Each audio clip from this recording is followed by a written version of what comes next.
Hello friends. कहानी का दूसरा भाग, अनपढ़ बेटा। शंकर दयाल ने शंभू की बात को नकारते हुए कहा, नहीं नहीं, वो तो बिल्कुल अनपढ़ है और मैं इसी एक अनपढ़ को बड़ी मुश्किल से बर्दाश्त कर पा रहा हूँ, उसे कैसे कर पाऊंगा। शंभू ने जवाब दिया, अरे आप भी कमाल करते हो। अब मोहन जितना पढ़ा लिखा है उतनी पढ़ी लिखी बिटिया मिलेगी। मेरी मानो तो एक बार सोच लो, बिटिया बहुत कमेरी है, घर का सारा काम अकेले ही कर लिया करेगी। शंकर दयाल ने कहा, अरे ऐसे तो इसका ब्याह कब का हो चुका होता। अरे हम अपने घर में अनपढ़ लोगों को तो बिल्कुल ही बर्दाश्त नहीं कर पाएंगे। और तुम इसकी चिंता छोड़ो, ये तो है ही धरती पर बोझ, पड़ा पड़ा खाता रहा। कभी कभी तो हमें लगता है काश ये हुआ ही नहीं होता, तो मेरे दिल को बड़ी तसल्ली मिल जाती। शंभू ने शंकर दयाल को समझाते हुए कहा, ऐसा मत बोलो, लड़का सयाना हो चुका है, कहीं बातों में आकर कुछ उल्टा सीधा ना कर ले। शंकर ने जवाब दिया, अरे कर ले जाके, तो क्या फर्क पड़ेगा हम पर। अरे हमारे तो दो दो पट्टे कमा रहे हैं। अरे कल मरे तो आज मर जाए, कम से कम धरती का बोझ तो कम हो जाएगा। शंकर दयाल की एक बात मोहन को अंदर तक तोड़ रही थी। आज उसकी हिम्मत जवाब दे चुकी थी। आज उसने अपने जीवन को खत्म करने का अंतिम निर्णय ले लिया था।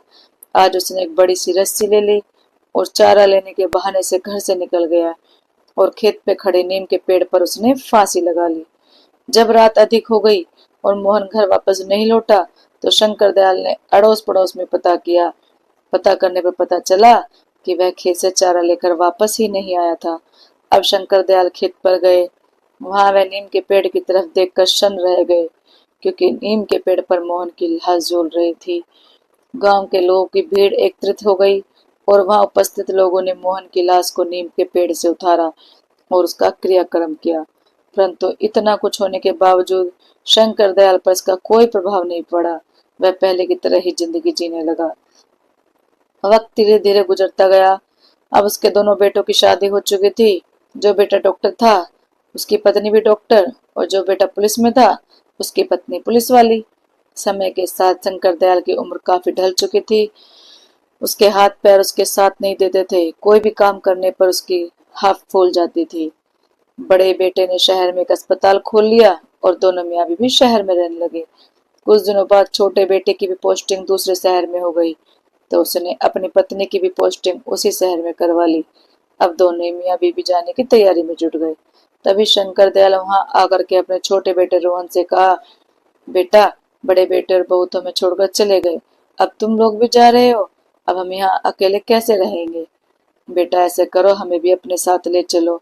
रोहन ने प्रत्युत्तर में कहा, बापू, आप जानते तो हैं शहर का वास्ता है, अभी लोग खुद किराए पर रह रहे हैं और आपको कैसे रखेंगे।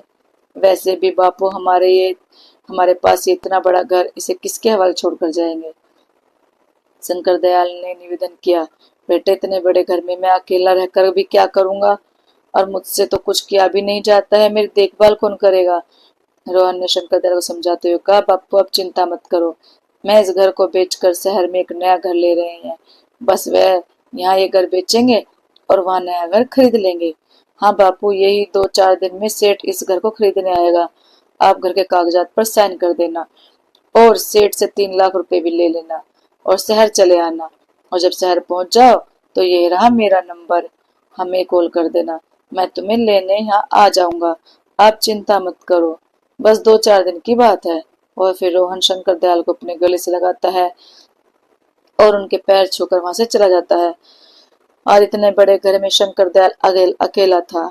जब उसे भूख लगी तो उसने रोटी बनाने के लिए आटा गूंथा। बूढ़े हाथों में जितनी जान थी उससे वो आटा भी सही से गूंदा जाए। आज उसे अपने बेटे बेटे मोहन की याद आ रही थी। यादों का सैलाब जब ज्यादा हो गया तो उसे अपनी आंखों के सामने मोहन का अक्स नजर आने लगा। वो मोहन का आटा गूंथना और रोटी बनाना, एक एक करके सभी दृश्य उसकी आंखों में तैरने लगे।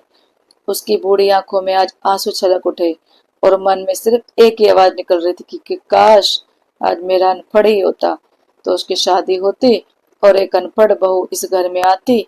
कम से कम वो अपने घर में तो रहती और खाना बनाती। मोहन मेरे घर का सारा काम करता था और मैं पहले की तरह कुर्सी डालकर बैठे अखबार पढ़ता। परंतु अब सबको नौ को देखने से होने वाला भी क्या है। जो कुछ उसने किया है आज वो उसके सामने था। 2-4 दिन यूं ही गुजर गए और वो दिन भी आ गया जिस दिन सेठ ने रुपए देने के लिए कहा था।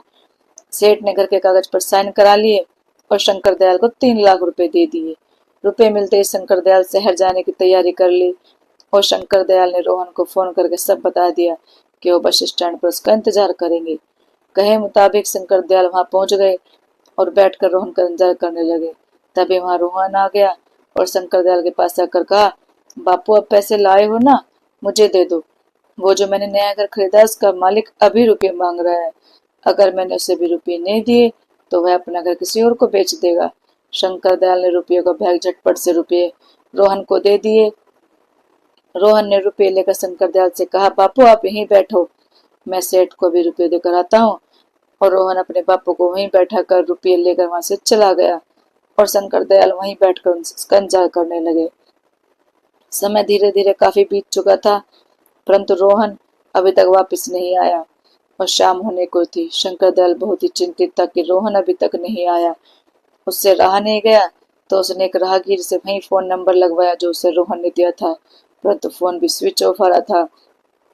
अब शंकर दयाल की चिंता और भी अधिक बढ़ चुकी थी। वो हताश बैठा हुआ था कि तभी उसे एक मोटरसाइकिल आती दिखाई दी जिस पर रोहन बैठा हुआ था। वह दूर से रोहन को आवाज लगाने लगा, परंतु रोहन शंकर दयाल को पास से देखता हुआ निकल गया। आज रोहन ने उसे बहुत बड़ा धोखा दिया था, जिसकी उम्मीद शंकर दयाल को बिल्कुल भी नहीं थी। अब शंकर दयाल वहीं बैठकर रोने लगा। अब अंधेरा काफी ढल चुका था। शंकर दयाल के पास 100 रुपए थे जो उसके घर वापस आने के लिए किराए के लिए उपयुक्त थे। शंकर दयाल बस में बैठकर घर आ गया। घर क्या गांव आ गया, क्योंकि घर तो अब सेठ का हो चुका था। अब उसके पास घर तो नहीं था, तो रात को अकेले में गांव के चौपाल पर बैठकर काफी देर तक रोता रहा। फिर अपने आंसू पोंछकर उठा और हाथ में लेकर रस्सी लेकर उसी नीम के पेड़ के पास गया जहां मोहन ने आत्महत्या की थी। उसी पेड़ के नीचे बैठ के दहाड़े मारकर रोने लगा और रोते हुए कहा, बेटा मोहन, आज मेरे लिए खाना बनाने वाला कोई नहीं है। आज तेरा बाप इतना बूढ़ा हो गया कि अपने हाथों से अपने लिए खाना भी नहीं बना पाता है। आज बहुत अरसे हो गए तेरे हाथ का खाना खाए। आज फिर से तेरे बाप तेरे हाथ का खाना खाना चाहता है। खिलाएगा ना बेटा? आज तेरा बाप तेरे घर खाना खाने आ रहा है। तू अपने इस अभागे बाप को अपने घर में स्वीकार करेगा नहीं? कहीं अपने भाइयों की तरह मुझे निकाल मत देना। इतना कहते कहते वह फूट फूट कर रोने लगा और अंत में उसी नीम के पेड़ के पर रस्सी डालकर फांसी लगा ली। 5-6 मिनट तक वह फड़फड़ाया और फिर एकदम शांत पड़ गया। उसकी गर्दन नीचे को लटक गई और वह अंतिम धाम को चला गया। दोस्तों, आपको ये कहानी कैसी लगी? अच्छी लगी हो तो लाइक, कमेंट और शेयर करें। चैनल को सब्सक्राइब करें। Thank you.